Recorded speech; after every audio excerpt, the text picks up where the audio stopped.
Hello and welcome to AXSChat. We're delighted to be joined by our guest today, Talita Holzer, who is the CEO and co-founder of waytoB. Talita is originally from Brazil, but is joining us from Ireland today. So, Talita, thank you very much for joining us. Can you tell us a little bit about yourself and about waytoB and how you came to end up working in the access and inclusion space?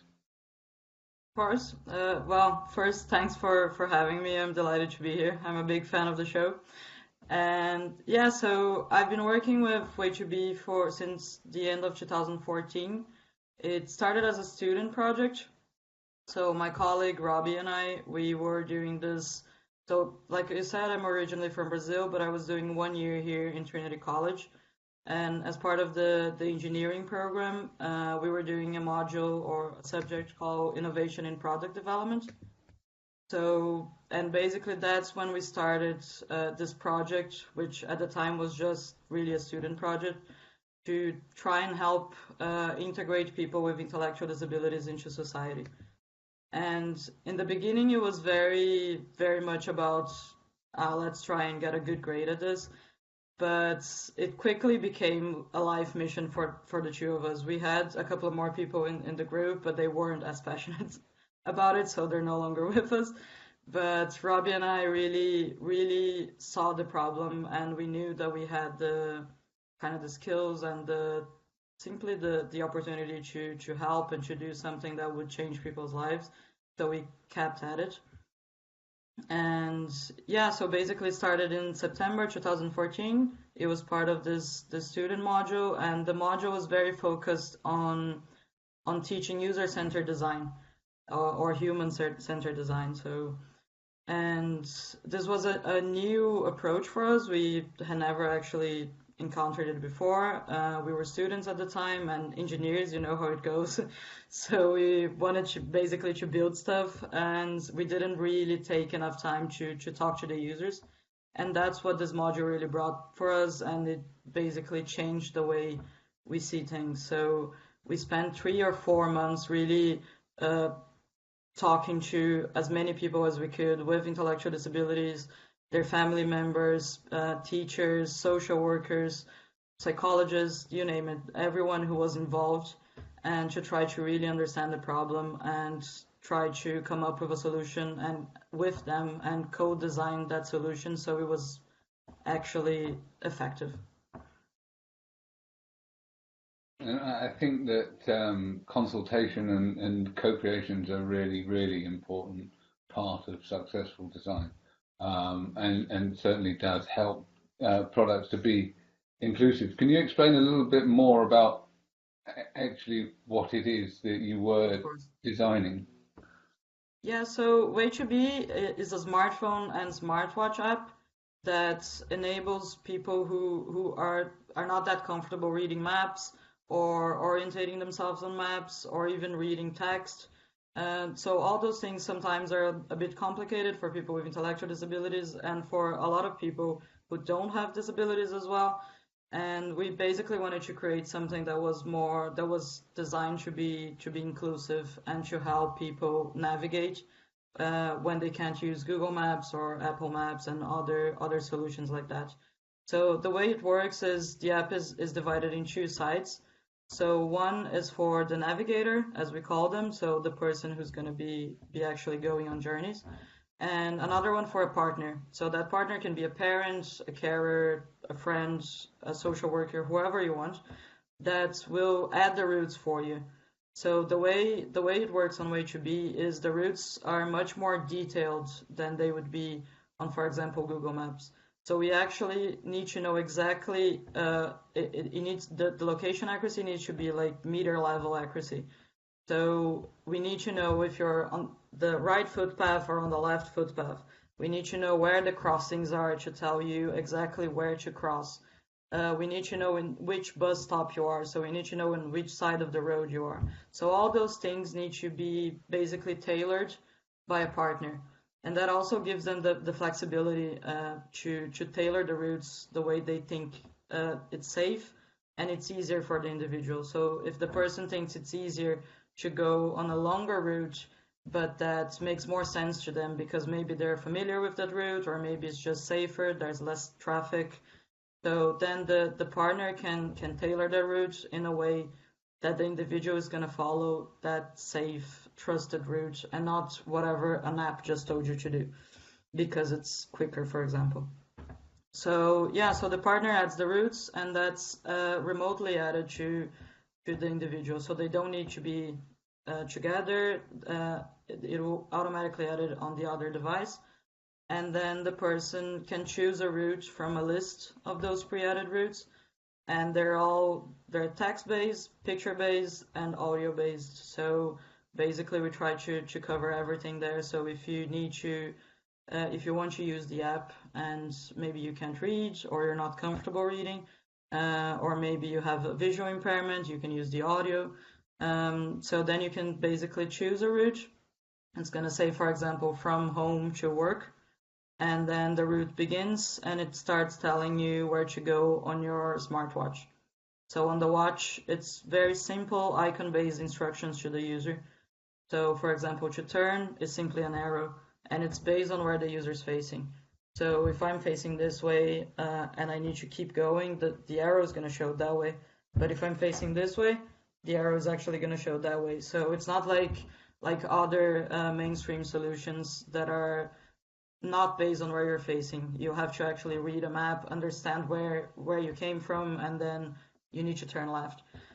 So with waytoB, it's based on where you're facing. So it makes the navigation experience much easier. There's also, sorry, yeah, go for it. No. You go ahead with your last thought, and then I'll ask my question. Yeah, no, just one last thing. So the partner can actually, so we also provide peace of mind to the partner. So for example, if it's a parent, they can actually track the user's location. They can see their heart rate, their battery life, where the user is going, and all of that has to be allowed by the user. So we get a lot of questions like, but what if the user doesn't want to be tracked? Yeah, so that's optional as well. So they need to, on their side of the app, on their device, they need to actually consent to this. And to the people with the people we've been testing with, we asked them like, are you okay with this? And all of them said yes, because if it's between not being able to go to places by myself or having someone like, and it's like a parent or it's someone I trust, so that's okay. And then we have some people who are about 50, 60 and are like, I don't want anyone tracking me, but then that's fine because they are a little bit more independent. They can use the app without, with the people who are acting as partners, they trust them to call them if they get lost or something like that. But when we're talking about maybe younger people or people who are a little bit more stubborn and wouldn't call if they got lost, or people who have panic attacks, so all of that, if it is one of those cases, a parent or any partner can get notifications if the person gets off track, if they're showing an elevated heart rate. So all of that just brings a little bit of peace of mind to the family. Wow, that's really impressive. My daughter is 31 years old and she has Down syndrome, and she has decided appropriately, no matter what her parents thinks, that it's time for her to move out. And we're going through a process of her getting her own apartment. Her mother's freaked out, but it's not about me. But an app like this would be very helpful for her. And I'll confess, being such a technology whiz that I am, that I love Google Maps. I really do love Google Maps, but I do too. often, and I was just in New York City, and I start the Google Maps walking, and I can't tell which way it's telling me to go. And I'm sure that's just me, but I get confused. And it got so bad, I'm telling how incompetent I am, but it got so bad that I actually gave it to my friend who's much better.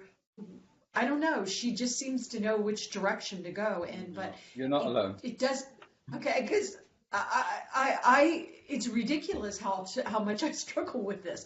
But so then I think, as you're explaining it, my daughter moving into her apartment, and she's going to go to the grocery store, and the value to me of making sure I know that she knows how to do it herself. She wants to be independent, but that I know that she's safe and know that I can track her. And what a cool idea with the heart rate. So if her heart rate goes up, then I know she's stressed, why she's stressed, and also about the tracking. I don't want to be tracked. Well, we're being tracked every day, all the time. These Everyone's doing devices. it anyway, so yeah. So I think it's an interesting thing. And then my husband is, and I've talked about this on air before, but my husband has been diagnosed a couple of years ago with early onset dementia, and he, as his brain is evolving, there are certain skills that he's learning. That he is unlearning or forgetting or whatever is happening to this beautiful brain. But I would see an app like this could be so valuable for him because we all want to be independent. So it's such a good idea. And it's interesting because you're taking what we already have, sort of, but some of us, as Neil also agreed with, I struggle. I have no problems when I'm driving, knowing which way to go most of the time. But the walking one, I really get very confused on which way it's telling me to go. And once I finally figure it out, yeah, how do I? So I'm like this the whole time. yeah, I know it's really Yeah, bad. And then exactly. what I've done is I remember this happening to me one time in Washington, D.C. when I was leaving Union Station, and I just could not figure it out. And I finally did it the good old-fashioned way, and I stopped somebody and said, which way to so-and-so? And, of course, I was going the exact wrong way. And so they told me. So then I did it, and then my Google Maps app was invaluable to me. But I will confess while I'm confessing, I did talk to 3 other people along the route to make sure I was still going the right direction. And I wasn't several times. So what a really important app, not only for situations and families like mine, but really there's really some beautiful benefit to all of us with this. And maps really can be confusing, and they can be fast. I was just in New York and New Jersey. I live in Virginia, so I'm okay when I'm on the interstate, but sometimes when I'm off the interstate, I'm having to make real fast, quick decisions. I can't do it with my technology unless I actually have a person navigator, or I can do it. It's just extremely anxiety. I get very anxious doing it. So it's a really good idea. It's a really good idea. And I like how you're sort of building upon what's out there and improving the human experience. I think that's really interesting. Yeah, thanks. Yeah, that's really exactly what we were going for. So in a very early stage of the process, when we were talking to potential users, the first insight we had was they didn't want something designed just for them. They didn't want something that was like, oh, this is an app exclusively for people with intellectual disabilities. So we wanted to do something that could help, obviously not everyone, because some people are perfectly happy with Google Maps, but anyone who finds it a bit hard to orientate yourself on a map, who maybe finds it hard to search for an address, remembering addresses, things like that. So it's just an easier way, a simple way to do it. And like you said, so when you're driving and using Google Maps, it's much easier because it was really designed for driving. And you can see that when you're doing even walking routes on Google Maps, the route is on the middle of the road. So that blue line is always on the middle of the road. So they expect you to know, okay, I know that the line is in the middle of the road, but I know that I'm on the footpath on the left. So I know that I need to cross on that zebra crossing over there. So there's a lot of thinking involved that when you're used to Google Maps, you don't even think too much about. But if you find those things hard, it's an impossibility to use it. So that's what we were trying to take away from it. So we spent 3 or 4 months really observing individuals using Google Maps and doing travel training and all of those things, and really try to figure out the main problems and or eliminate them, or at least make them a bit easier. Oh, I didn't know that they were aligning it to going down the street, so that makes more sense to me. Antonio, I know you have a question, but I was interesting. No, you are building, well, no, we're talking about a map here, but I'm sure you have different data sets that you need in order to make the app work. Can you tell us about, how you are collecting those data sets? Are you using data sets from Dublin City Council that they have in open data? Can you tell us a little bit the behind the scenes engine that in reality makes the app work? Yeah, so right now the way the app works is based on the partner's input. So we don't have any data right now on where the crossings are, or where the footpath is, and where the road is. We are trying very hard to get a hold of those, and once we do, we believe we can automate this process. So then it will be just like Google Maps, so you can just search for an address, or even say, if you can save places maybe, you could say waytoB, take me home, and it will calculate it by itself. Right now we can't do that exactly because of that. We don't have that data. So we've asked Dublin City Council, we were able to get the data from the crossings, but they're about 10 meters off sometimes. So that's not good. We don't want to tell a person to cross 10 meters before the crossing. So that's a big issue for us right now. So our plan, and what we're probably going to go with, is crowdsourcing. So once we have enough users, those people are going to be adding routes. We're going to be able to basically know where the crossings are and where the footpaths are, because we're going to be able to see that while people walk, and also on the routes themselves.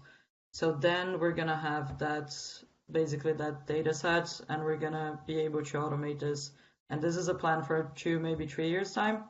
So right now what we're doing is just, so it's very manual, and it is a problem we have, because a lot of times people are a bit lazy and they don't want to maybe takes about 5 minutes maybe to add a route. And once you're properly trained, you can do it even faster. But yeah, sometimes people are a bit lazy, they don't want to do it, or sometimes if someone gets lost, for example, if they get off route, we don't have a way to recalculate the route to bring them back, and this is a big problem. So right now what we do is simply we ask the user to stay put, and we notify the partner and whoever is on their emergency list to let them know, look, the person is off route. We told them to stay there for a while, so maybe you should call them and try to get them back, or quickly add a new route for them. But this isn't an ideal solution. I would much rather have something that was much faster and more flexible for the user as well. No, at the beginning of when you were telling us about the process that you went through, you were talking about, you had to go and know people, listen to them. No, you were just, finishing your studies, and you decided to, end up doing this project. What have you learned from the contact and the conversations that you had with the people that your app is supposed to serve? Yeah, so like I mentioned, so we spent 3 or 4 months talking to the users and observing them. So we learned a lot, and the first thing that came out, so there were 2 big insights. One was they really wanted something developed for everyone, not just for them. And the second one was that not being able to travel independently was a big issue. So that's why we decided to focus on that, because our project was actually very broad. So integrating people into society could be anything.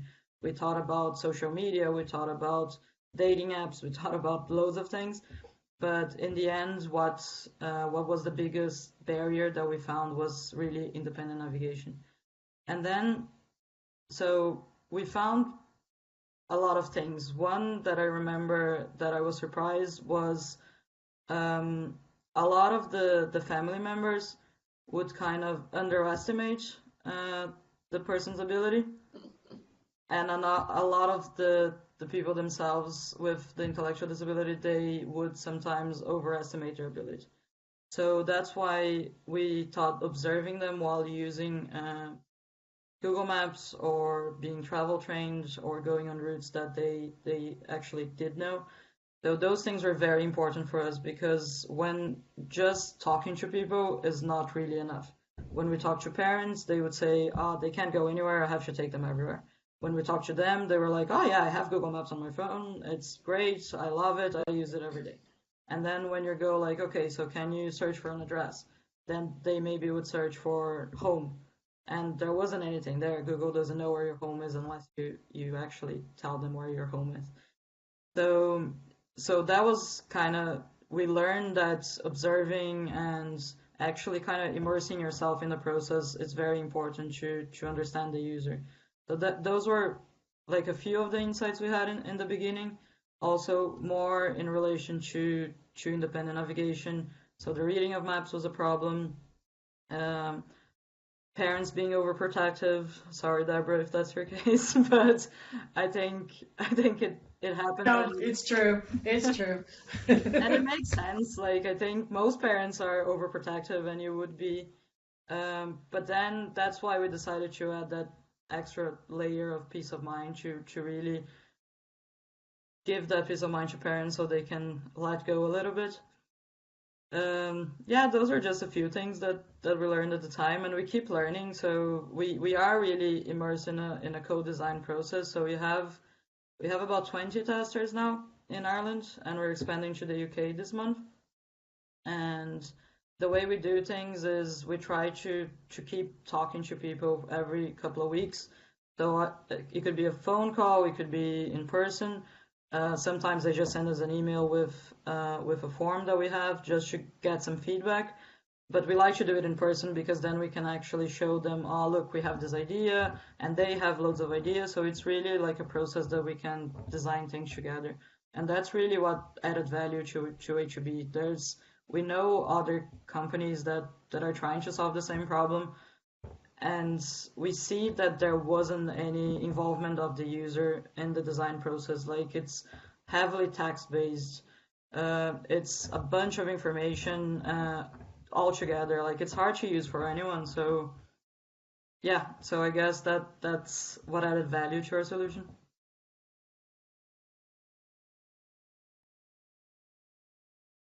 Your mic is off.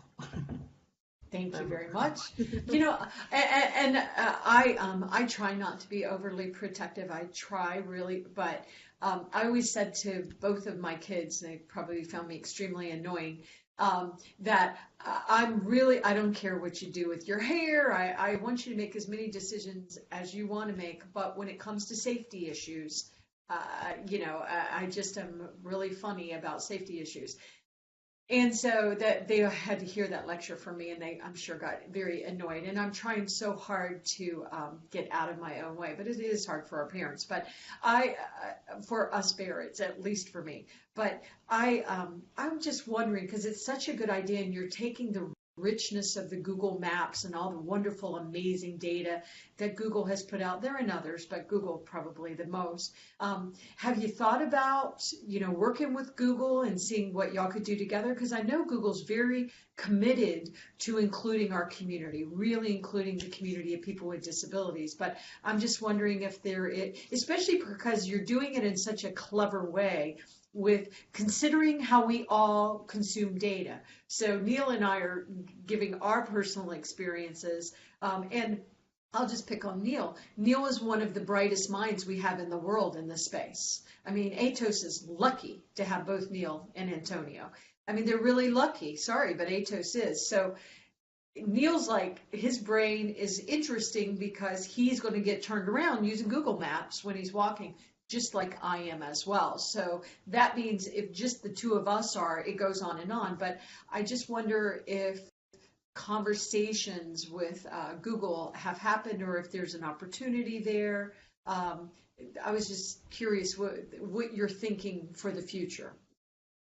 Yeah, I mean, the end goal is to have this available to most people as possible. We are not in this for the money because there isn't much money to it, but we're really in this. There is money into it, but it's not. I was going to say, I want to just say, I apologize for being rude, but no, it's fine. You need to make a lot of money because what we always say in this field is that because you're doing something that improves the world, that you shouldn't make money. And I disagree with you. I think you should make so much money from this app because it's going to encourage more people to do things that make the world better. So we need social entrepreneurs like you to make a lot of money, because then what you're going to do is you're going to say, okay, what else needs to be solved? So, excuse me for interrupting. Yeah. No, that would be ideal, I suppose, to have the social Let's give the money impact to the and people making a difference. Let's all give money to people making a difference. I'm tired of, because the work I do is important, that people think I shouldn't have to be paid for it. I should be glad that as a corporation, you're going to finally decide to include people with disabilities. No, it's good for your bottom line. So, Yeah, sorry. I mean, I think there is a trade-off. I mean, I guess if you prioritize just getting more money, you are gonna kind of commit to the social impact. So, and that's actually an issue we're facing right now. So we are getting to the stage where we need to talk to VCs, angel investors, and they want to see a return as quick as possible. They want to see an exit. So they're asking, who are you going to sell this to? And we don't want to sell it. We want to grow, we want to expand, and we want to keep our social focus at the center of the company. So this is why I say maybe we won't become like a multinational, or we won't become like we won't be bought off, just because I think to be able to keep that social mission at the center of things, we can't. We're gonna have to prioritize social impact over maximization of profit. And to do that, we're basically closing doors to most of VCs and a lot of investors. So there's just we're trying to find where we stand in the middle of that Impact maximizing investing. profit or maximizing social impact, trying to grow. But so we need money to grow and to have social impact. So we know that. Right. But yeah, And you need impact investors. And there are more and more there are investors that are stepping up and say they want to be impact investors. And so you need to be very picky with who you go into business with. I know that Antonio has a question, so I'm going to hush and turn the mic over to him.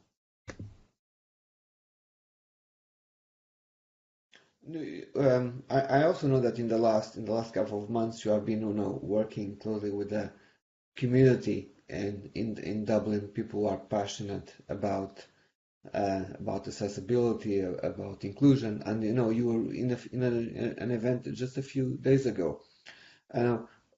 We have been doing an AXSChat Dublin. We are on the third year.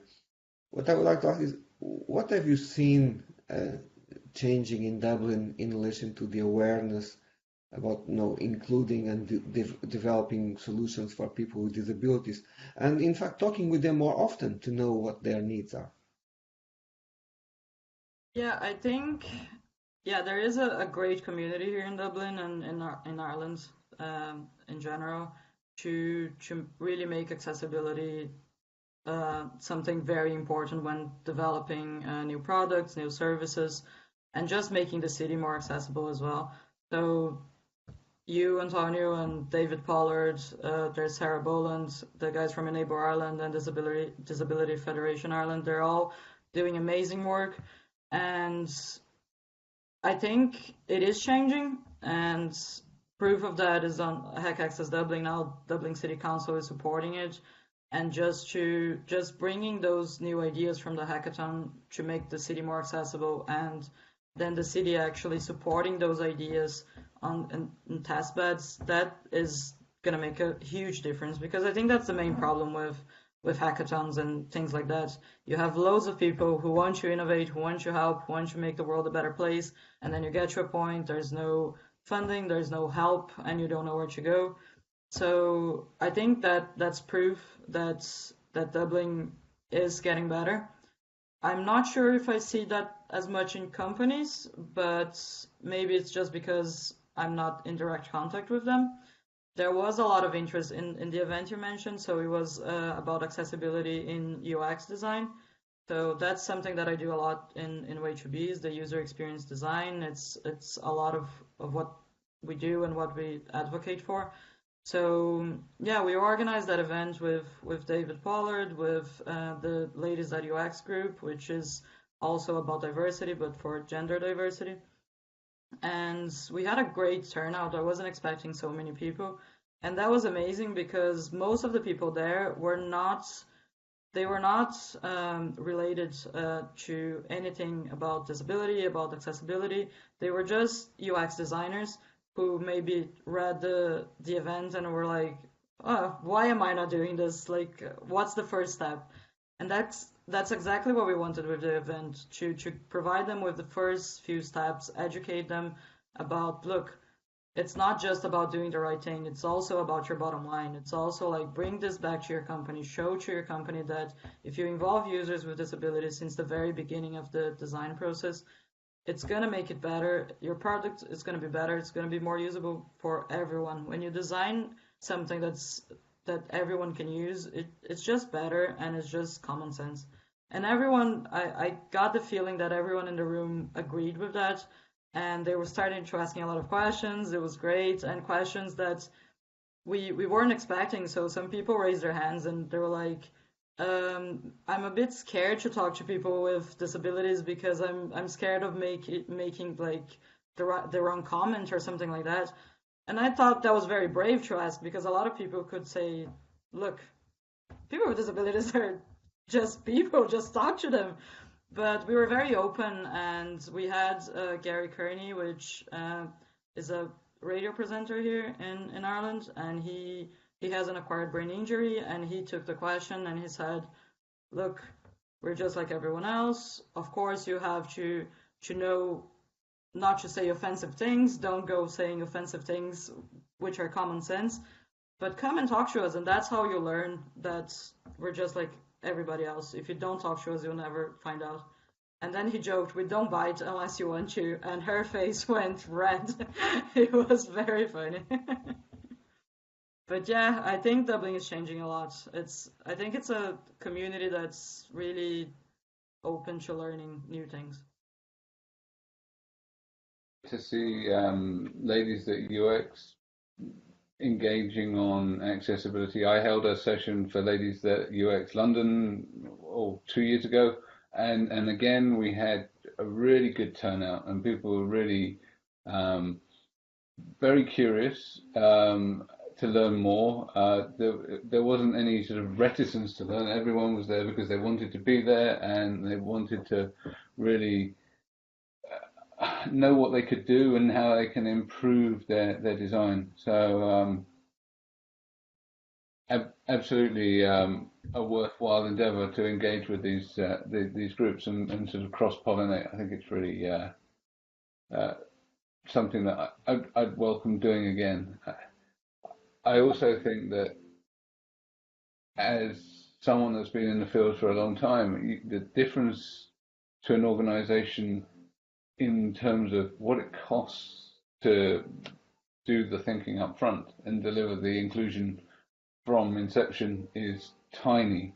Or rather, sorry, the cost, if you do it up front, is tiny. The difference in cost is huge, because if you try and do bolt-on accessibility, it's always really hard and it's always really expensive. So what we're asking people to do is just take time to think and to talk to people, to really understand what it is they're designing for, who it is they're designing for, and you pretty much always end up with a better, more usable result at the end of it as an outcome of that consultation. So I'm really pleased that you're taking that approach. I'm also really pleased that you're engaged with Hack Access Dublin. We're all supporting. Talking of supporting, we need to thank Barclays and MyClearText for supporting us and keeping AXSChat going. We're at the end of our half hour. It's been great chatting with you. We're really looking forward to you leading a lively discussion on Twitter. So thank you very much, Talita. It's been a real pleasure. Thank you so much for having me. It was lovely. Thank you. Thank you for changing the world. We appreciate it. My pleasure. Hope to actually change it. No, innovation's coming out of Ireland. We're very impressed. We can learn a lot from what you are doing. Thank you. Thanks.